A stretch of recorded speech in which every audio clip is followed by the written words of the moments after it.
Catch-22 is a novel set during World War II in Pianosa, Italy. The novel follows various soldiers as they muddle through the war, having degenerate superiors and absurd circumstances. The novel's purpose is to show the inhumanity in humans and the straight absurdity and insanity that is dealt with during war. This is Captain John Yossarian, a World War II bombardier. He is an individualist who seeks to protect his own life by fleeing to the hospital, since the Air Force has a particular Catch-22. This Catch-22 states that if you fly, you must be insane, but you are still flying. However, if you refuse to fly, you must be sane and are cleared to fly. Because of this, Yossarian just spends his time in the hospital. He enjoys staying there where his meals are served to him and he doesn't have to go out and die. Bored by staying in the hospital, he does various antics, like antagonizing a Texan soldier and writing a number of letters under the name Washington Irving. The government sends 2 people to check this out, but he leaves before this can happen. This is Yossarian's roommate, Orr. Orr is a comedic character that shows the absurdity war has on an individual. He stuffs chestnuts in his cheeks and crash lands every single time he goes up into the air. Orr is a comedic character, but you begin to pity him because of his struggles.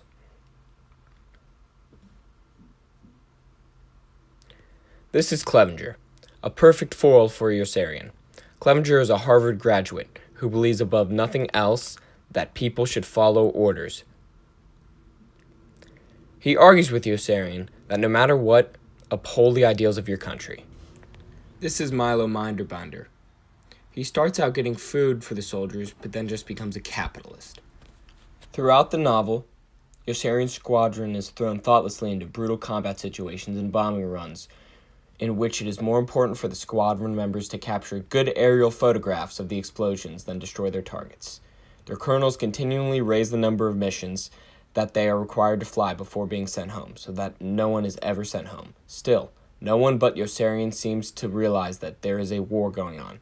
Everyone thinks he's crazy when he insists that millions of people are trying to kill him. Yossarian's story forms the core of the novel, and most events are refracted through his point of view. He takes the entire war personally, unswayed by the national ideas or abstract principles that his superiors and soldiers try to enforce on him. He is aware that his life is in constant danger, and none of this is his own fault. His comrades are being controlled by superiors with ulterior motives, and he is tired of it. He has a strong desire to live and is determined to be immortal or die trying. Yossarian is placed in ridiculous, absurd, desperate, and tragic circumstances. He sees his friends die and disappear. His squadron gets bombed by its own mess officer. And colonels and generals volunteer their men for the most perilous battle in order to enhance their own reputations. As Yossarian struggles to stay alive, a number of secondary stories unfold around him. His friend Nately falls in love with a whore from Rome and woos her constantly. Finally, she falls in love with him, but he's killed on his very next mission. When Yossarian brings the whore the bad news, she blames him for Nately's death and tries to stab him every time she sees him, just furthering Yossarian's idea that everyone is trying to kill him. Another subplot follows the rise of the black market empire under Milo Minderbinder, the squadron's mess hall officer. Milo runs a syndicate in which he borrows military planes and pilots to transport food between various points in Europe, making a massive profit from his sales. Although he claims that everyone has a share, this promise is later proven false.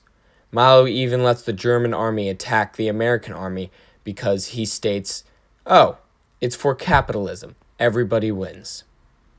These are examples of paradoxes throughout the novel, but also a funny instance of Heller's irony. The novel draws to a close as Yossarian, troubled by Nately's death, refuses to fly any more missions. He wanders the streets of Rome, encountering every kind of human horror imaginable. Rape, disease, murder, you name it. He is eventually arrested for being in Rome without a pass, and his superior officers, Colonel Cathcart and Colonel Corn, offer him a choice. He can either face a court-martial or be released and sent home with an honorable discharge. There is only one condition, though. If he is to be released, he needs to approve of Cathcart and Corn's state and his support for their policy, which will require all men to fly 80 missions.